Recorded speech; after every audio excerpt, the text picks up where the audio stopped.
میرے رسول کریم صلی اللہ تعالیٰ علیہ وآلہ وسلم ہجرت سے چند دن پہلے خانہ کعبہ کو اندر سے دیکھنے کا دل کیا میرے نبی پاک کا. کیا مجھے مکہ چھوڑ کے مدینہ طیبہ جانا ہے تو میں ذرا کعبہ معظمہ کے اندر سے زیارت کر لوں. عثمان بن طلحہ ایک شخص تھا جو کلید بردار تھا، جس کے پاس خانہ کعبہ کی چابی ہوتی تھی. حضور صلی اللہ تعالیٰ علیہ وسلم نے اس سے کہا کہ بھائی چابی ذرا دے دو، میں خانہ کعبہ کے اندر سے زیارت کرنا چاہتا ہوں. کہنے لگا کوئی اور ہوتا تو میں دے دیتا، آپ کو نہیں دوں گا. معاذ اللہ ثم معاذ اللہ. میرے رسول پاک کی بات نہ ستارے بھی مانتے ہیں، چاند بھی مانتا ہے، سورج بھی مانتا ہے. حضور اگر سورج کو کہنا واپس آ، حضرت علی نے نماز پڑھنی ہے تو وہ آ جاتا ہے. اور اگر حضور فرما دے چاند کو 2 ٹکڑے ہو جا تو وہ 2 ٹکڑے ہو جاتا ہے. سورج بھی بات مانتا ہے، چاند بھی بات مانتا ہے. یہ سارے میرے رسول کریم علیہ السلام کے غلام ہیں. جہاں جہاں تک رب کریم کی خدائی ہے وہاں میرے حبیب کی مصطفیٰ ہے. حضور وہیں چاہتے نا وہیں چاہتے. تو حضرت عمر اگر حکم دے تو زمین تیل واپس کرتی ہے، تو حضور حکم دیتے تو وہ کافر اندر دھنسا لیتی زمین. سارا کام اسی وقت ہو جاتا. لیکن حضور نے کیا فرمایا؟ جب عثمان بن طلحہ نے کہا نا کہ آپ کو چابی نہیں ملے گی، اللہ کے رسول نے فرمایا عثمان ایک وقت آئے گا جب یہ چابی تجھ سے میں لوں گا، اور جس کو میرا دل کرے گا میں اسے دوں گا. ایک وقت آئے گا کہ یہ میں تجھ سے لوں گا، اور پھر جس کو میرا دل چاہے گا میں اس کو وہ چابی دوں گا. میرے نبی کریم رؤوف رحیم سید عالم صلی اللہ علیہ وسلم نے وقت دیا. کتنا وقت لگا؟ 2 دن 4 دن 5 دن 10 سال لگ گئے. حضور نے مکہ کو فتح کیا، حضور تشریف لائے. وہی چابی عثمان بن طلحہ کے پاس تھی. محبوب کریم نے بت توڑنے تھے، کعبہ کو ان سے پاک کرنا تھا. فرمایا لاؤ نا چابی کدھر ہے؟ عثمان کہتے ہیں حضور نے تو بات نہیں جتلائی، پر مجھے وہ لفظ یاد ہے کہ عثمان ایک وقت آئے گا. ایک سمجھیے گا بات کو، ایک وقت آئے گا جب چابی میں لوں گا، اور پھر جس کو میرا دل کرے گا میں اسے. پھر وقت آ گیا، پھر حضور نے چابی لے لی. نبی پاک نے بت توڑے. پر قربان جاؤں مدینے والے محبوب کے طریقے پر، فدا ہو جائیں حضور علیہ الصلوۃ والسلام کے کمال درگزر پر. جب حضور فارغ ہوئے نا بیت اللہ کو صاف کر کے تو فرمایا کدھر ابھی عثمان بن طلحہ؟ وہ آئے تو حضور فرمانے لگے یہ چابی پہلے تیری خاندانی وراثت تھی، پھر میں نے اپنے وعدے کے مطابق لے لی، اب میں تمہیں واپس کر رہا ہوں. اب یہ چابی میں تمہیں واپس کر رہا ہوں، میں یہ چابی میں تمہیں دے رہا ہوں. لہٰذا اب تیری نسل سے بھی قیامت تک کوئی نہیں لے گا، میں تمہیں یہ چابی دے رہا ہوں. تو بھائی وقت کا انتظار کریں. اور عثمان بن طلحہ کہتے ہیں میں نے حضور کا یہ کمال کرم دیکھا تو میں کلمہ ہی پڑھ گیا، میں مسلمان ہی ہو گیا. وقت کو دیکھیں، وقت کا انتظار کریں، آنے والا ٹائم دیکھیں.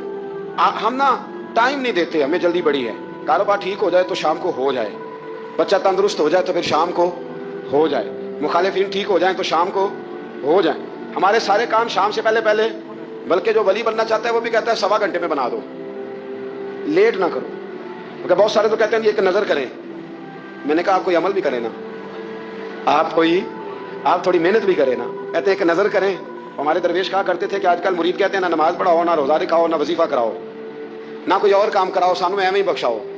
تو بھئی اللہ نے خود 5 نمازیں فرض کی ہیں، رمضان کے روزے فرض کیے ہیں، زکوٰۃ فرض. تو جب اللہ نے ذمہ داریاں لگائی ہیں تو پھر کون ہے جو بغیر ذمہ داریوں کے آگے جائے؟ تو اپنی زندگی میں چیزوں کو سمجھے، غور کریں. وقت آپ کو دینا ہے، اور جب آپ وقت دیتے ہیں تو بہت سارے معاملات ٹھیک ہو جاتے ہیں. حضرت عمار بن یاسر بڑا شروع میں کلمہ پڑھا. ان لوگوں نے بڑی تکلیفیں اٹھائیں جنہوں نے آغاز اسلام میں کلمہ پڑھا. حالات اور طرح کے تھے. میرے حضور کو بڑی اذیتیں دی جاتی تھی.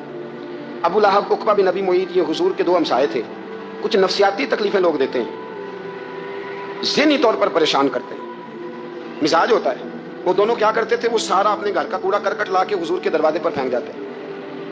نبی کریم صلی اللہ تعالی وسلم فرماتے تھے کیا خوبصورت حق ہمسائیگی ادا کرتے ہو، کیا اچھا تم حق ہمسائیگی. اور دونوں طرف کے ہمسائے تکلیف دیتے، اذیت دیتے، حضور کو پریشان کرتے. حضرت عبداللہ بن مبارک رحمۃ اللہ علیہ کا ہمسایہ بھی اسی طرح کرتا تھا. وہ اپنے گھر کا سارا گند کچرا اٹھا کے آپ کے گھر میں پھینک دیتا. 1 دن بھی پھینکا، 2 دن بھی پھینکا، 3 دن بھی پھینکا، 4 دن بھی پھینکا، 5 دن بھی پھینکا. مہینوں بیت گئے. ایک دن کہنے لگا میں روز کچرا پھینکتا ہوں. خود ہی کہنے لگا آپ کو تکلیف نہیں ہوتی؟ آپ فرمانے لگے میں نے ایک برتن رکھ دیا، ایک جھاڑو رکھ دیا ہے. جب تو کچرا پھینکتا ہے تو میں اٹھا کے باہر پھینک آتا ہوں. اب تو بند نہ کرنا، اس لیے کہ مجھے عادت ہو گئی ہے. اب میں نے اپنے ٹائم میں سے نا ٹائم اس کچرے کو دینا شروع کر دیا ہے. اب تو بند نہ کرنا، اس لیے کہ مجھے اب اس بات کی عادت ہو گئی. اب میں روز اٹھاتا ہوں اور اٹھا کے ذرا باہر پھینک آتا ہوں. میں عادی ہو گیا ہوں تیری اذیت کا، اب میں تیری تکلیف کا. آپ میں سے بہت سارے لوگ شہروں کے رہنے والے ہیں. ہمارے دیہاتوں میں یہ ہوتا تھا کہ کسی بوڑھے بابے کو نا بچے چھیڑتے تھے، کبھی کبھی غلط کرتے تھے، ایسا کرنا نہیں چاہیے، لیکن بزرگ کو چھیڑتے تھے، تنگ کرتے تھے. کبھی وہ بچے نہ چھیڑتے تھے تو بزرگ خود کہتے تھے کہاں مر گئے آج سارے. اصل میں وہ پیار ہوتا تھا، وہ پیار لگ جاتا تھا، بتاتے نہیں تھے، لیکن علاقے کے بچوں کے ساتھ نا وہ غصہ ہوتا تھا. وہ چھیڑتے تھے لیکن نا کئی دفعہ کوئی بندہ دشمنی کرتا ہے تو بندے کو اللہ کے قریب کر دیتا ہے، سجدے کا ذوق بڑھ جاتا ہے، عبادت کا مزاج بڑھ جاتا ہے، انسان کی طبیعت کے اندر خاص قرب آتا ہے۔ حضرت عمار بن یاسر رضی اللہ تعالیٰ عنہ فرماتے ہیں کہ بڑی تکلیف دیتے ہیں۔ حضرت عمار بن یاسر رضی اللہ تعالیٰ عنہ کی جو والدہ ہیں وہ اسلام کی پہلی شہیدہ ہیں، حضرت سمیہ ان کا نام تھا، اسلام کی پہلی شہیدہ۔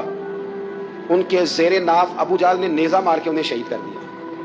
حضرت عمار بن یاسر رضی اللہ تعالیٰ عنہ فرماتے ہیں کہ میرے والد کو اتنی تکلیفیں دی گئیں کہ وہ ان اذیتوں کی وجہ سے دنیا سے پردہ کر گئے۔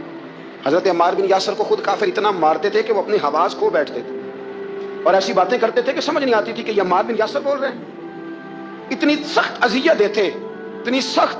دکھ قبول محمد بخشا، راضی رہن پیارے، دکھ قبول محمد بخشا، بس راضی رہن۔ اتنی تکلیف دیتے کہ حضرت عمار بن یاسر حواس کھو بیٹھتے، تکلیف میں آتے، بڑا سہا، بڑا برداشت کیا۔ ایک دن میرے رسول پاک تشریف لائے اور حضور نے کہا، او آل یاسر میں تمہیں مبارک دینے آیا ہوں، رب کریم نے تمہارے لیے جنت میں مکان بنا دیے ہیں۔ حضور نے تمہارے لیے، اللہ نے تمہارے لیے جنت میں مکانات، تمہیں مبارک ہو، تمہاری اذیتیں، تمہاری تکلیفیں، تمہارے درد، تمہاری راتیں کام آ گئیں۔ مالک نے تمہارے لیے مکانات بنا دیے ہیں، حالات ٹھیک کر دیے ہیں، طبیعتوں میں بہتری آ گئی ہے۔ میرے محبوب کریم رؤوف الرحیم سید عالم نور مجسم شفیع معظم آقا دو عالم صلی اللہ تعالی علیہ وسلم نے انہیں خوشخبری سنا دی۔ حضرت عمار کہتے ہیں پھر حالات بدلے، پھر میں نے جو مجھے اذیتیں دینے والے تھے میں نے انہیں گڑھوں میں گرتے دیکھا۔ آپ فرماتے ہیں ابو جہل کی لاش اٹھانے والا بھی بدر میں کوئی موجود نہ تھا۔ حضرت عاصم بن ثابت بن قیس رضی اللہ تعالیٰ، سلافہ بن سعد کہنے لگی کہ میرے بیٹے چونکہ انہوں نے قتل کیے تو 100 اونٹ دوں گی جو انہیں شہید کرے گا، اور پھر میں معاذ اللہ ان کی گردن اتروا کے کھوپڑی کے اندر شراب بھر کے پیوں گی۔ حضرت عاصم بن ثابت بڑے بہادر تھے، قابو نہ آ سکے۔ کافروں نے ایک چال چلی کہ مدینے سے کچھ مبلغ مانگے تبلیغ کرنے کے لیے، بطور مبلغ کو مانگا، لیکن رستے میں بددیانتی کی، جھوٹ بولا، ظلم کیا، انہیں گرفتار کیا، اور گرفتار کر کے معاذ اللہ تعالیٰ انہیں بیچنا چاہا۔ حضرت عاصم بن ثابت کہنے لگے میں میدان کا آدمی ہوں، میں قید ہونے سے لڑائی کرنے کو بہتر سمجھتا ہوں، میں کفار کا قیدی ہونے سے شہید ہونے کو فضیلت دوں گا۔ تلوار نکال لی، نیزے نکال لی، لڑنے لگے۔ اب اکیلا آدمی اور سامنے درجنوں بیسیوں لڑنے والے، سب کا رخ جب انہی کی طرف ہوا، انہی کی طرف ہوا، تو حضرت عاصم بن ثابت بن قیس رضی اللہ تعالیٰ عنہ سمجھنے لگے اب شہید ہو جاؤں گا۔ تو آپ نے ایک دعا مانگی، کہنے لگے اے اللہ میرے بدن کی حفاظت کرنا، اے اللہ میرے وجود کی حفاظت کرنا، گویا میری لاش کی یہ بے حرمتی نہ کرے، اللہ حفاظت کرنا۔ شہید کر دیے گئے۔ جیسے ہی آپ شہید ہوئے تو وہاں تو منت یہ تھی نا معاذ اللہ کے گلا کاٹیں گے اور معاذ اللہ کھوپڑی میں شراب پیئیں گے۔ انہوں نے دعا کر دی، یا اللہ حفاظت کرنا۔ آپ سب بھی دعا کریں، یا اللہ ہماری حفاظت فرما، اے اللہ دنیا میں بھی حفاظت فرما، قبر میں بھی حفاظت فرما، حاسدوں سے، شریروں سے، مفسدوں سے، اے اللہ حفاظت کرنا۔ یہ دعا فرمائی۔ جب آپ شہید کر دیے گئے نا، لاش مبارک قریب تھی، تو کافر گردن کاٹنے کے لیے آگے بڑھے تو سینکڑوں کی تعداد میں شہد کی مکھیاں آ گئی، انہوں نے گھیرا ڈال لیا سارے وجود کو۔ آپ کتنی کو مکھیاں اڑائیں، ایک کو اڑاتے ہیں 10 اور آ جاتی ہیں، 2 کو اڑاتے ہیں 10 اور ان کا خیال تھا شاید وجود کاٹنے آئی ہیں۔ وہ چلے گئے، کہنے لگے شام کو جب مکھیاں چلی جائیں گی تو دوبارہ آئیں گے، لیکن جب مکھیاں اڑی تو انہوں نے وجود کو چھوا بھی نہیں تھا، انہوں نے وجود کی حفاظت کی، دعا مانگی تھی، اے اللہ ان سے میری حفاظت فرما، مجھے ثابت قدم رکھ۔ مکھیوں نے وجود کو چھوا بھی نہیں، اور جب رات ہوئی تو نہ بادل تھے، نہ پانی تھا، نہ ہوا تھی، لیکن اللہ نے پانی بھیجا، بارش آئی، اور حضرت عاصم بن ثابت کی لاش کو بہا کے لے گئی، وجود بہا کے لے گئی۔ سویرے ڈھونڈتے رہے پر ان کا وجود کسی کو ملا، بعد مرن دے مکھڑا میرا ہو جاوے جے تازہ، پھر سمجھ لینا محبوب میرے نے آن پڑے ہے جنازہ، پھر سمجھ لینا محبوب میرے نے آن پڑے ہے۔ اور ایک شعر پڑھنا دوں چراغے گولڑا کا، کئی دفعہ پڑھتا ہوں، آج پھر نہ کہہ دوں، کہنے لگے بے قدرہ کچھ قدر نہ جاتی، کیتی خوب تسلی ہو، دنیا دار پجاری زردے کتیاں دے گل ٹلی ہو، بک بک روشن اکھیاں تکیو ویکھ حویلی کلی ہو، کوچ نصیر اساں جدوں کیتی پہ جانی تر تھلی ہو۔ تو یاد رکھ میرے بھائی، جب آپ ثابت قدم، حضرت خباب رضی اللہ تعالی عنہ، بخاری میں ذکر ہے، کتب حدیث میں، کتب سیرت میں ذکر ہے، حضرت خباب رضی اللہ تعالیٰ عنہ نے اس وقت کلمہ پڑھا جب ابھی 5 لوگ کلمہ پڑھتے تھے، کل بندے السابقون الاولون۔ آپ فرماتے ہیں جس عورت کا میں غلام تھا نا، ام انمار اس کا نام تھا، وہ مجھے بڑی سخت سزائیں دیتی تھی۔ آپ لوہار کا کام کرتے تھے، سلاخیں، آپ کو پتہ ہے لوہار سلاخ رکھتا ہے پہلے آگ میں بھٹی میں، پھر وہ جب پوری طرح تپتی ہے پھر کچھ بنتا ہے، لوہار کا کام کرتے تھے۔ آپ فرماتے ہیں ام انمار میرے ساتھ یہ کرتی کہ مجھے سخت اذیت دیتی، کلمہ چھوڑنے پر مجبور کرتی۔ ایک دفعہ تو ایسے ہوا کہ اس نے کافروں کی ڈیوٹی لگائی، میں گلی سے گزر رہا تھا، مجھے نہیں پتا تھا ان کی پہلے سے تیاری، انہوں نے کوئلے جلا کے رکھے ہوئے تھے، مجھے پکڑا، میرا کرتا زبردستی اتارا، کوئلوں پہ لٹا دیا، اور میرے وجود پر وزنی پتھر رکھ دیے. فرماتے ہیں میری چربی پگھلی تو کوئلے بجھے. یہ شہادت کا ہے الفت میں قدم رکھنا. لوگ آسان سمجھتے ہیں مسلمان ہونا. زخم پہ زخم کھا کے جی, خون جگر کے گھونٹ پی, آہ نہ کر لبوں کو سی. یہ عشق ہے, کوئی دل لگی نہیں, اس میں بڑی برداشت کرنی پڑتی ہے. آپ فرماتے ہیں کہ حضور علیہ الصلوۃ والسلام نا خانہ کعبہ کی دیوار کے ساتھ ایک لگائے بیٹھے تھے. میں ایک دن حاضر, مجھے بڑی تکلیف دیتے تھے. کہتے ہیں جب میں کام کر رہا ہوتا تھا تو میری مالکن آتی تو وہ نکال کے نا سلاخ تو میرے سر پہ رکھ دیتی. میرا سارا وجود زخمی تھا. حضور خانہ کعبہ کی دیوار سے ٹیک لگائے بیٹھے تھے, میں حاضر ہوا تو محبوب کریم بھی اٹھے. تو حضور علیہ الصلوۃ والسلام سے میں نے عرض کی حضور دیکھیں مجھے کتنی تکلیف دی جاتی. تو ابھی فرمانے لگے بس اتنی, بس اتنی. اور میں تم سے پہلے لوگوں کے سروں پر آرے رکھ کے 2 حصوں میں چیر دیا جاتا تھا. لوہے کی کنگھیوں سے ان کے وجود ادھیڑ دیے جاتے تھے, پر وہ سی نہیں کرتے تھے, اف نہیں کرتے تھے. میں خبردار بس اتنی. اور پھر میرے حضور نے ہاتھ اٹھائے, کہا اے اللہ خباب کی مدد فرما. اے اللہ خباب کی, اتنے لفظ ادا کی. حضرت خباب کہتے ہیں پھر میں نے وقت کو وقت دیا, پھر میں نے حالات کو وقت دیا, پھر میں نے اپنے محبوب کی دعا کو قبول ہوتے دیکھا. فرماتے ہیں وہ میری مالکن جو مجھے تکلیف دیتی تھی, اذیت دیتی تھی, پھر اس کا حال یہ تھا کہ اس کے سر میں درد اٹھا. اور جس طرح کتا چیختا ہے جب اسے مارا جاتا ہے تو وہ چلاتا ہے, اس طرح وہ آوازیں نکالتی. پھر وہ بہت بڑے طبیب کے پاس گئی تو اسے کسی نے کہا کہ لوہے کی سلاخوں سے اپنے سر کو دگوایا کر, داغ دیا کر, اسے جلایا کر جگہ جگہ سے, تاکہ تیرے اندر کا درد ختم ہو. تو آپ فرماتے ہیں پھر لوگوں میں نے صبر اور استقامت کا رزلٹ دیکھا کہ وہ جو مجھے بطور سزا میرے سر پہ سلاخیں رکھتی تھی, پھر وہ بطور دوائی منگانے لگی. میں سلاخ گرم کر کے لاتا, اس کے سر پہ رکھتا. فرماتے ہیں پھر اسے سکون ہوتا, پھر وہ تڑپتی. اور چونکہ مجھے تو وقت یاد تھا نا, کہتے ہیں لیکن میں مصطفیٰ کریم کا کلمہ پڑھتا تھا, میں نے کبھی دوبارہ پلٹ کر اسے یہ بات یاد نہ کرائی. حضرت داؤد علیہ السلام کے زمانہ مبارکہ میں جب کچھ لوگ کفر کے خلاف جہاد کرنے نکلے تھے تو انہوں نے دعا فرمائی تھی.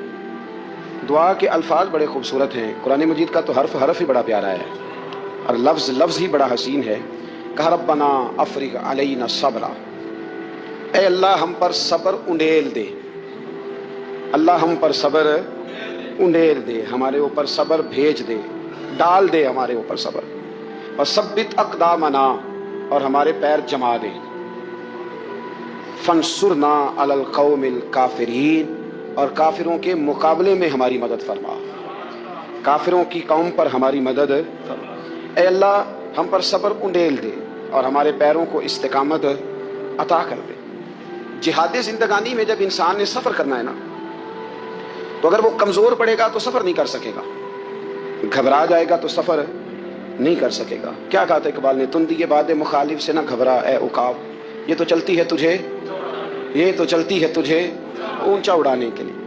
اونچا اڑانے کے, میں نے سنا ہے, مجھے پکا نہیں پتا, میں نے سنا ہے کہ ہوا تیز ہو تو جہاز کی سپیڈ لوگ بڑھا دیتے. مخالف سمت اگر ہوا تیز ہو تو جہاز کی سپیڈ, یعنی وہ اگر تیز چل رہی ہے تو ادھر سے بھی تیز چلے گی تو اس کا سینہ ذرا جلدی چیرا جائے گا اور آگے بڑھے گی. صبر اور استقامت, اگر آپ نے زندگانی میں آگے بڑھنا ہے تو ان 2 چیزوں کا وجود آپ کے ساتھ ہونا بڑا ضروری ہے. ہمارے مزاجوں میں بڑی جلدی بے صبری آ جاتی ہے, باعث سے بات نہیں ہوتے, کسی بات میں ٹھہراؤ نہیں ہوتا, طبیعت کے اندر وہ والا مزاج نہیں ہوتا جو انسان کو آگے لے کے چلتا ہے, جو اس کو آگے بڑھاتا ہے. اگر آپ نے آگے بڑھنا ہے تو پھر ذرا آپ میں کے مزاج میں ٹھہراؤ ہونا چاہیے, پھر ذرا تھوڑا سا سکون ہونا چاہیے. میرے رسول کریم علیہ السلام کی خدمت میں ایک شخص نے عرض کیا تھا, یا رسول اللہ صلی اللہ تعالی وسلم مجھے کوئی ایسی نصیحت کر دے کہ پھر مجھے کسی اور سے پوچھنے کی ضرورت نہ رہے. تو حضور نے ایک ہی جملہ کہا, فرمایا جب تو نے کہا نا کہ اللہ میرا رب ہے, پھر ڈٹ جا, پھر اس پہ ڈٹ جا, پھر کھڑا ہونا سیکھ. جب آپ میں استقامت ہوتی ہے, صبر ہوتا ہے. دیکھیں حالات جب بگڑے تو انہیں صحیح ہونے میں ٹائم لگتا ہے, یہ فوراً ٹھیک ہو جاتے ہیں. آپ بیمار ہو گئے, تکلیف ہوئی, کوئی آپ کو بیماری لگ گئی, آپ ڈاکٹر صاحب کے پاس گئے, انہوں نے آپ کو دیکھا, ٹریٹمنٹ کی, پھر دوائیاں لکھی, پھر انہوں نے آپ کو کہا کہ آپ کو 1 ہفتہ یا 1.5 ہفتہ دوائی کھانی ہے. یہ ایک شربت کی شیشی ہے, یہ ایک بوتل ہے, یہ ایک سیرپ ہے, 1 چمچ صبح 1 شام, اور پورا ہفتہ آپ نے استعمال کرنا ہے. اب آپ تو کہہ رہے تھے کہ میں نے ابھی ٹھیک ہونا ہے گھنٹے کے بعد, تو سارا نہ پی لوں سیرپ, سارا نہ پی لوں ابھی, اور 1.5 ہفتے کی دوائی ابھی نہ کھا لوں, تھوڑی تھوڑی کر کے بھی تو کھانی ہے نا, ساری کٹھی نہ کھا لوں, ہو جائیں گے ٹھیک؟ کیا خیال ہے آپ کا؟ نہیں ہوں گے. کیوں؟ اس لیے کہ جس ترتیب سے ڈاکٹر نے آپ کو بتلایا ہے, آپ کا وجود اسی ترتیب سے اسے قبول کرے گا. آپ کا جو وہ مرض ہے وہ اسی ترتیب سے بہتر ہوگا جس ترتیب سے ڈاکٹر نے, طبیب نے, حکیم نے آپ کو بتلایا ہے. اسی مرتب ترتیب سے آپ نے اس کو دوا کو استعمال کرنا ہے، تو اسی ترتیب سے وہ سارے معاملات ٹھیک ہوں گے۔ اب آپ کا تو منشا تھا کہ میں نے سویرے فوراً اٹھنا ہے اور میں نے دوا کھانی ہے تو میں نے فٹافٹ ٹھیک ہو جانا ہے، تو بھئی یہ آپ کی منشا تو ہے، لیکن حکمت کا تقاضا یہ نہیں ہے۔ حکمت کا تقاضا یہ ہے کہ آپ کو ایک گولی کھانی ہے، ایک چمچ سیرپ کا پینا ہے، آپ کو مناسب پرہیز کرنا ہے، اس کے بعد جا کے آپ کی طبیعت ٹھیک ہوگی۔ لیکن اگر آپ کا یہ پروگرام بن گیا ہے کہ نہیں میں نے تو شام کو ہی ٹھیک ہونا ہے، تو یہ ممکن ہے نہیں ہے۔ اس کے لیے آپ کو ذہنی طور پر تیار ہونا چاہیے، آپ کو سمجھنا چاہیے کہ بہت ساری چیزیں ایسی ہوتی ہیں جنہیں وقت دینا پڑتا ہے، بہت سارے حالات ایسے ہوتے ہیں جنہیں ٹائم دینا پڑتا ہے، وہ اپنے وقت پر جا کے چیزیں درست ہو جاتی ہیں۔ لیکن ہم چاہتے ہیں کہ ہم ابھی کریں، سویرے کریں، شام کریں، وہ کئی دفعہ صحیح کرنے کی بجائے ماحول کو ہم خراب کر لیتے ہیں۔ انہیں وقت دیں، انہیں ٹائم دیں، انہیں موقع دیں، آپ وقت دیں، ماحول کو ٹائم دیں۔ آپ دیکھیں، ہاں یہ ضرور دیکھ لیں کہ آپ کے ضمیر کے اندر کوئی ایسی بات تو نہیں، کوئی ایسا معاملہ تو نہیں کہ جہاں آپ غلط ہیں، اور اگر ایسا نہیں پھر آپ وقت دیں آنے والے اسباب کو۔ ہم نہ بڑی جلدی ہے، ہمیں دعا کرائی ہے تو آج شام تک مسئلہ ٹھیک ہونا چاہیے، دعائی کھائی ہے تو طبیعت شام تک ٹھیک ہونی چاہیے۔ اگر ہم راہ حق کے مسافر ہیں تو شام کو ہمیں قرب الہی مل چکا ہو، حضور کی بارگاہ کے ہم حضوری ہو چکے ہیں، ایسا نہیں ہے۔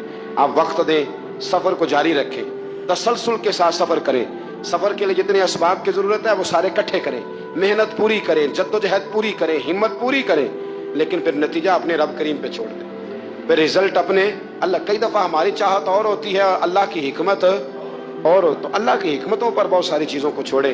دعا کرتا ہوں اللہ کے حضور اللہ ہمیں سمجھنے کی توفیق عطا فرمائے۔ آخر دعوا